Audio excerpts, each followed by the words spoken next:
কার জন্য জিন্দেগি নষ্ট করলি? সমবয়সী বন্ধুদেরকে দেখাইতে গিয়া। আরে সমান বয়সী তোমার লগের এই দুষ্ট কোলাফাইন্ডে দেখাইতে গিয়ে নষ্ট হয়ে গেলা। একটা মেয়েকে দেখাইতে গিয়ে চরিত্র নষ্ট করে দিলা। একটা মেয়েরে ভালোবাসতে গিয়ে জীবন শেষ করে দিলা। আর পৃথিবীতে পুরুষ কোনো, বাকি পুরুষরা কোনো মহিলা পায় নাই, বিবাহ করে নাই, কথা বলেন না কেন? তো তুমি কি লেগে, কি এমন আশ্চর্য জিনিসের লেগে জিন্দেগিটা নষ্ট করে দিলা? এটা কি এমন 7,000 ধন যেটার জন্য তুমি হায়াতটা নষ্ট করে দিলা, চরিত্রটা শেষ করে দিলা? ছি ছি ছি ছি ছি। আরে বোকা কি এমন বোকা হয়? এটা তো এমনি আসবে, হালাল আসতেছে কিনা বলেন না কেন? কোরআনে আল্লাহ বলেন, আমি যাকে পুরুষ বানিয়েছি, আমি আল্লাহর ওয়াদা তার জন্য তার হালাল স্ত্রী আমি তার দেহের অংশ থেকে বানাইয়া রাখছি। আর কেমনে কইতো আল্লাহ? বাংলায় কইতো আর বলেন, অমিন আয়াতিহি আন খালাকা লাকুম মিন আনফুসিকুম আজওয়াজা। রব্বুল আলামিন বলেন, আমার কুদরতের নিদর্শন, আসমান যেমন আমার কুদরত, জমিন যেমন আমার কুদরত, এমন আমার কুদরত আমি প্রত্যেকটা পুরুষের দেহের অংশ থেকে তার স্ত্রী বানিয়েছি। ওয়াজালা বাইনাকুম মাওয়াদ্দাতাম ওয়া রাহমাহ। রব্বুল আলামিন বলেন, এবং আমি আল্লাহ যাকে স্বামী স্ত্রী হিসাবে বানিয়েছি, সেই স্বামী আর স্ত্রীর মধ্যে ভালোবাসা আর দয়া মায়া আমি আল্লাহ নিজে দিয়ে দিয়েছি। এজন্য একবার স্ত্রী তো ভালোবাসে, আবার স্বামী অভাবগ্রস্ত, বিপদগ্রস্ত, অ্যাক্সিডেন্ট কিংবা অসুস্থ হয়ে পড়লে দয়া আর মায়া নিয়ে সেবাও করে, ঠিক কিনা বলেন? কিন্তু নর্তকী এটা করেন, বেহায়া নারী এটা করবে না। যার লগে প্রেম করে এবারে তোমার সুখ দেখলে আছে, দুঃখ দেখলে নাই। তোমার হাত ভাঙ্গে যাক না পাও ভাঙ্গে যাক, এরপরে তোমার লগে আর ভালোবাসা নাই, তোমার 3টা লাথি দিয়া চলে যাবে। কিন্তু স্ত্রী কি এমন হয়? কথা বলেন না, পবিত্র স্ত্রী কি এমন হয়? তো আমি 6 মাস আমার পাও ভাঙ্গা ছিল, আমি মোটরসাইকেল অ্যাক্সিডেন্ট করে 2021 সালে, না জানি 20 সালে, করোনার বছর 20 সালে পাও ভাঙ্গা লাইছিলাম। একদম পাও হাড্ডিটা ভাঙ্গে আর আলাদা হয়ে গেছে। 6 মাস বিছানায় ছিলাম, 6 মাস। প্রথম 3 মাস তো এক সুতা নড়তে পারি। যেখানে আইনা হসপিটাল থেকে আইনা বয়াইছে আমার খাটে, যেই পাশে দিয়ে, এখানেই পেশাব পায়খানা, অজু, গোসল, নামাজ, খানা, খাদ্য, এই এক জায়গা, 1 ইঞ্চি নড়চড় করতে পারি নাই। এইভাবে ভাঙ্গা ছিল পাও। এই 6 মাস তো বিবি রাত দিন, আমার স্ত্রী, আমার বিবি, সে তো আমার জন্য সীমাহীন দয়ার মায়া নিয়ে আমার আগলায় রাখছে। সে তো আমার সমস্ত জরুরতের, যে কোনো পেশাব পায়খানা, খানা, খাদ্য সব কিছু হাসি মুখে বরং করে নিছে। সে তো সেবা করছে কেন? হালাল স্ত্রী হওয়ার কারণে, পবিত্র স্ত্রী হওয়ার কারণে, চরিত্রবান স্ত্রী হওয়ার কারণে। সিনেমার নর্তকী এটা দেখাবে, রাস্তার প্রেমিকা এটা দেখাবে? ছেলেদেরকে বুঝান, আপনাদের ছেলেদেরকে বুঝান, ওরা নষ্ট করে দিচ্ছে নিজের জীবন ভিন নারী। মোবাইলে যে নারীর ছবি দেখে, সে নারী নিজের টাকা রোজগার করে, তোমার রূপ দেখাইয়া সে টাকা রোজগার করে, তোমার টাকাও শেষ করে, তোমার শরীরের যৌবনও নষ্ট করে, তোমার শুধু খোয়ায় আর হেবড়ির শুধু লাভ। আর তুমি আহাম্মক, তুমি তো আহাম্মক দেখা, বেওকুফ দেখা তুমি দেখো,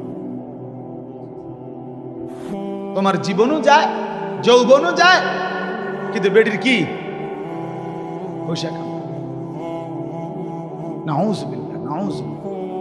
আল্লাহ আমাদেরকে বিবেক দান করেন, বুঝ দান করেন, ঈমান আমলের দৌলত দান।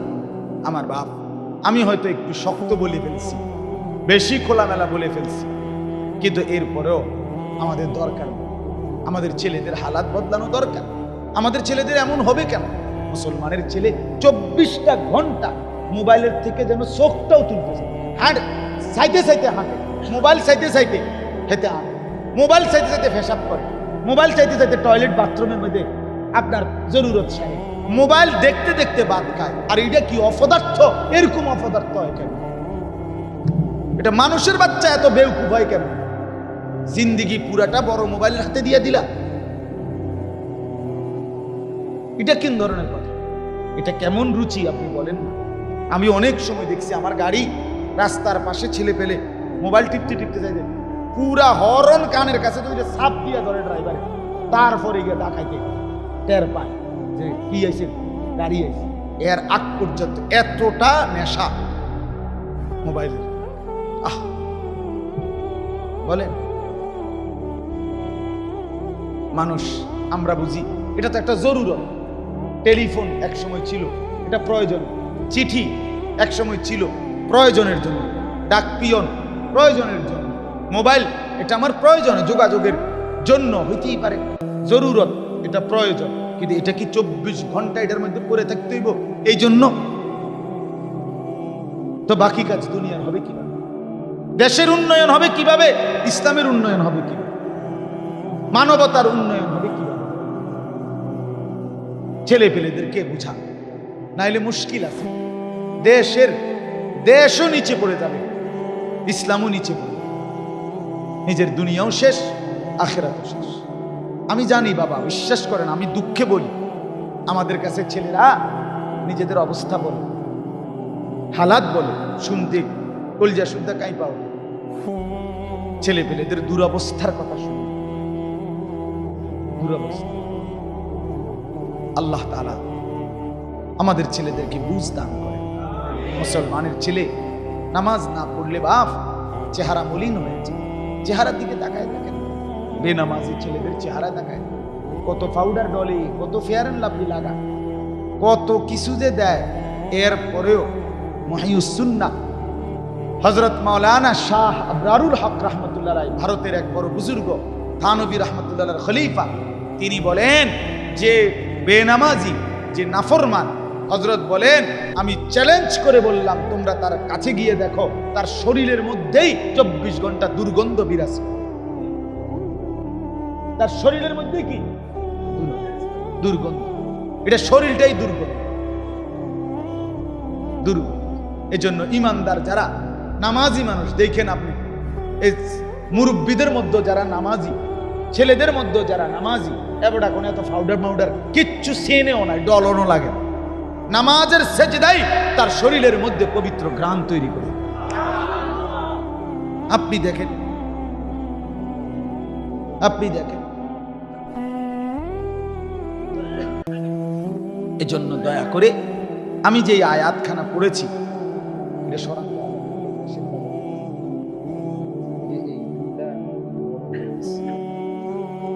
এই আয়াতটা এবার দেখেন, তাইলে আমার কথা শেষ।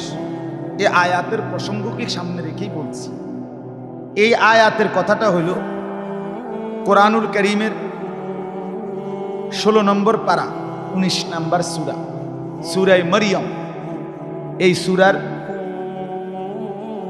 159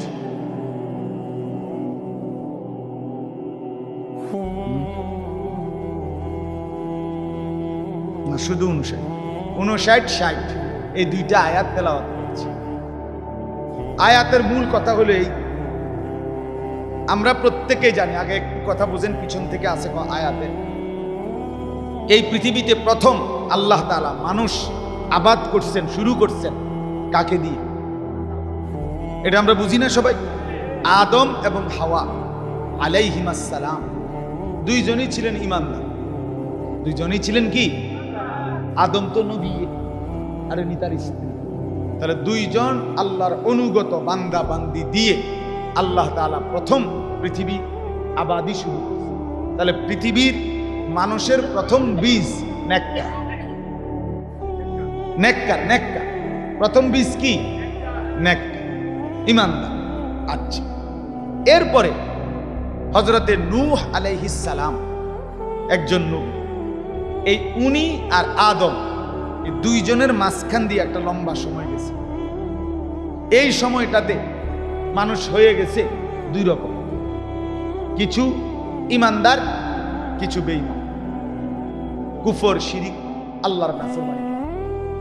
আল্লাহ তাআলা তখন নবী পাঠালেন, নূহ আলাইহিস সালাম। মাঝখান দিয়ে আরো দুইজন নবী আছে, হযরত শীশ আলাইহিস সালাম, হযরত ইদ্রিস আলাইহিস সালাম। ওনারা নূহ নবীর আগের নবী।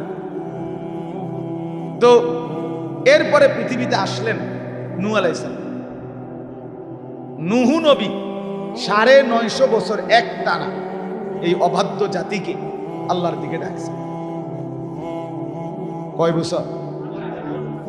950 বছর। কিন্তু বাপ, খামখেয়ালি কথা, 950 টাকা আর 950 বছর।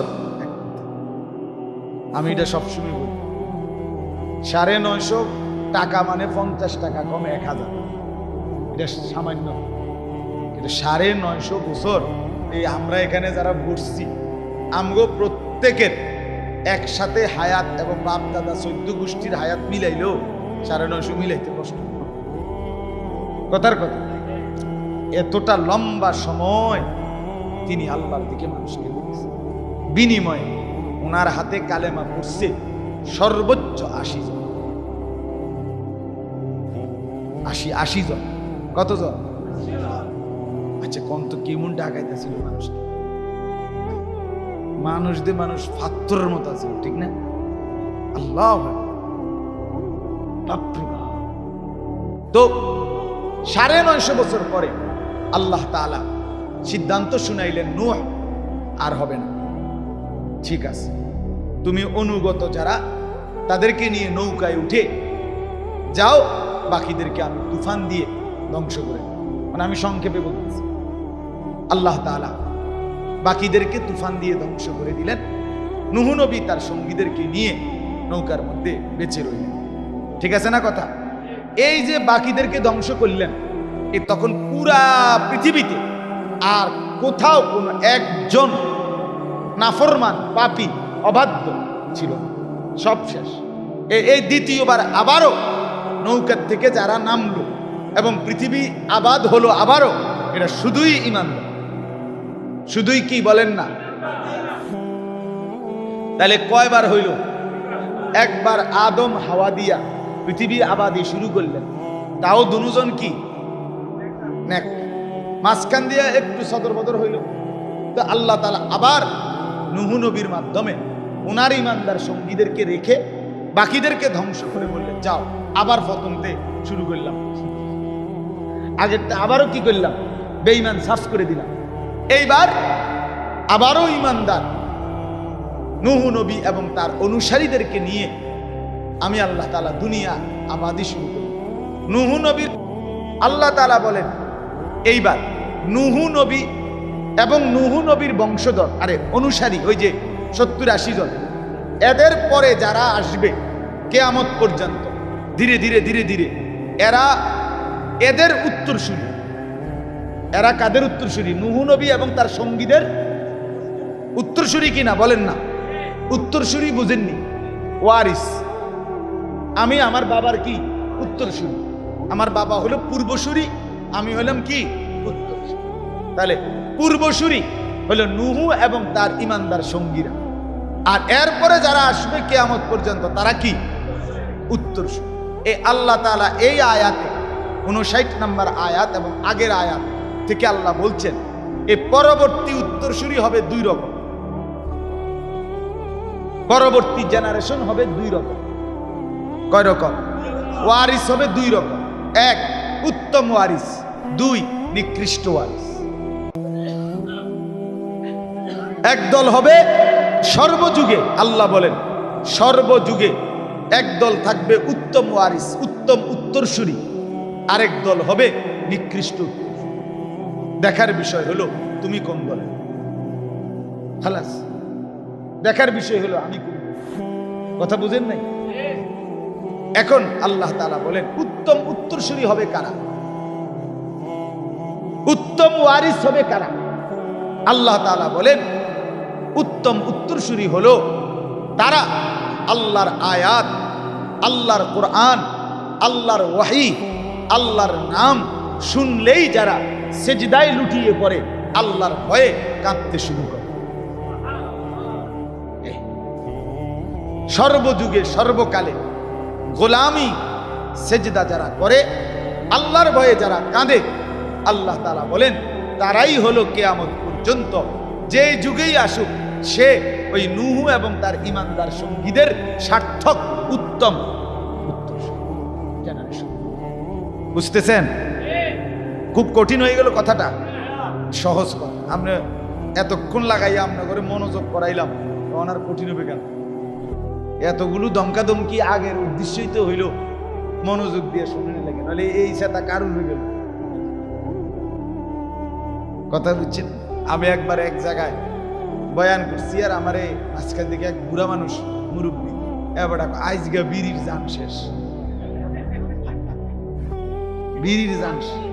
বিড়ির জান শেষ, আইজগা যেই ডলা দিচ্ছে আইজগা বিড়ির জান শেষ। এই জন্য বললাম আসলে এতগুলো কথা ধমকাধমকি করার মাকসাদ আমনগর লগে আমার একটা বিরাট কাজ যায় লেগে তো নাকি? কথা বলেন, কোনো ঝগড়াঝাটি আছে? কোনো মহব্বতে বলছি, মহব্বতে বলছি, ভালোবাসায় বলছি, ভালোবাসায় বলছি। আমি প্রতিদিন বলি বাপ, মাকসাদ একটাই, আমরা কেউ বলে কেউ শুনে, কিন্তু উদ্দেশ্য কি? উদ্দেশ্য মিলেমিশে একসাথে হব জান্নাতি। এটাই আমার একসাথে জান্নাতি হতে চাই, বড় মজা হবে বাপ। ভুল করেন না বাবারা, ছেলেরা বাপ ভুল করে। কাফের বন্ধু হয় না, দুশ্মন বন্ধু হয় না। এই ফেসবুক ওয়ালা ইউটিউব ওয়ালা আমাদের বন্ধু, আমাদের বন্ধু আল্লাহ, আমাদের বন্ধু রাসূলুল্লাহ সাল্লাল্লাহু আলাইহি ওয়াসাল্লাম, আমাদের প্রিয় কাবা, আমাদের প্রিয় মদিনা। পরশুদিন আমার এক কাছের মানুষ, কলিজার টুকরা মানুষ, আমার বন্ধু নুরুল আলম কোম্পানিগঞ্জের ব্যবসায়ী, আমার শায়েখ আরিফ বিল্লাহ আল্লামা মুফতি মুশতাকুর নবী সাহেবের একেবারে কলিজার মানুষ। সে উমরা থেকে আসছে, এই 2-3 দিন। আমারে বলতেছে ভাই, রাত্রে ফোন দিছে, আমারে বলতেছে ভাই আপনি এক কথা বলছেন, এই কথাই উমরায় বারবার মনে হয়েছে, আপনার জন্য দোয়া করছি। কি বলছিলাম? আমি বলছিলাম যে এই চোখ, এই 2 চোখ, যেই চোখ কালো গিলাফ দেখে নাই, সবুজ গম্বুজ দেখে নাই, সে চোখ দেখলো কি? সে চোখ জীবনে দেখলো কি? মক্কার কাবা ঘরের কালো গিলাফ যে দেখে নাই, মদিনার রওজা পাকের সবুজ গম্বুজ যে চোখ দেখে নাই, আহা সেই চোখ আর দেখলোটাই কি? দেখার মজা পাইলই কি? দেখার স্বাদ পাইল। নবী সাল্লাল্লাহু আলাইহি সাল্লাম যেখানে সশরীরে আছেন, জীবিত আছেন, সেখানে গিয়ে দাঁড়াইতে পারার মতো সৌভাগ্য জীবনে আর আছে? আরে যদি 1 কোটি টাকা ব্যয় হয়, মুমিনের স্বপ্ন থাকা উচিত যে বন্ধুর সামনে একবার গিয়ে দাঁড়াবো।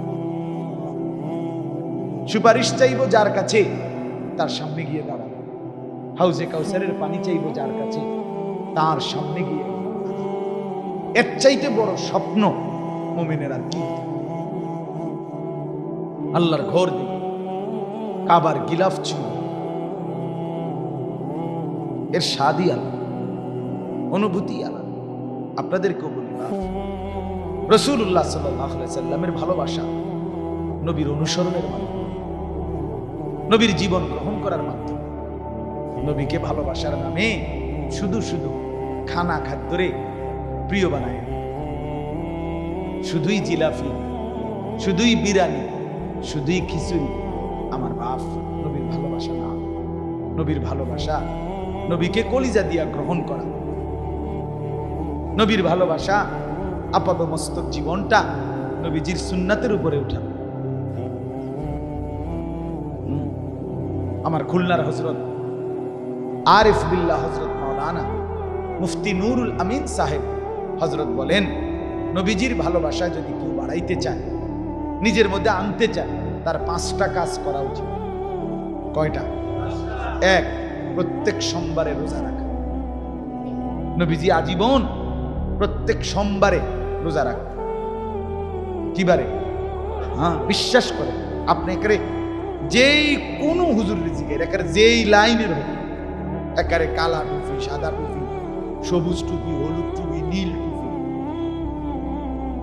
যে রুম ওই আমরা হুজুর যে রুম আপনারা জিগাইন যে নবীজি সোমবারে রোজা রাখতেন।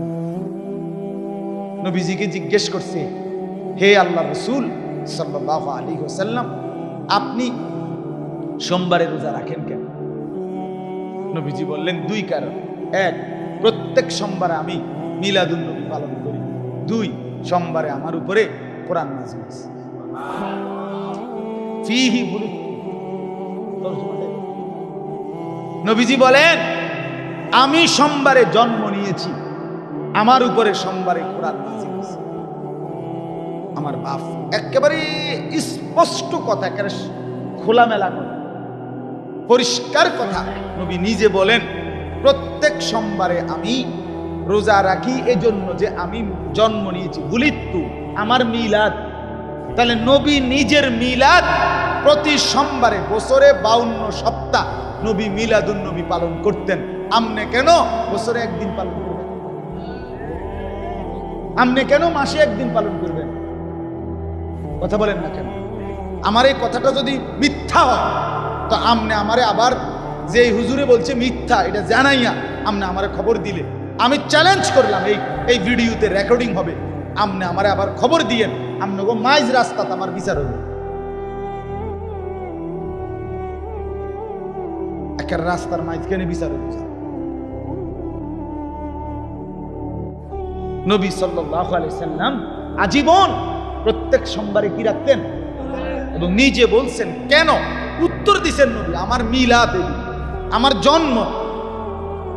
তাহলে তিনি মিলাদুন নবী পালন করতেন 52 সপ্তাহ। দুই নাম্বার হলো তিনি মিলাদ পালন করতেন না খাইয়া।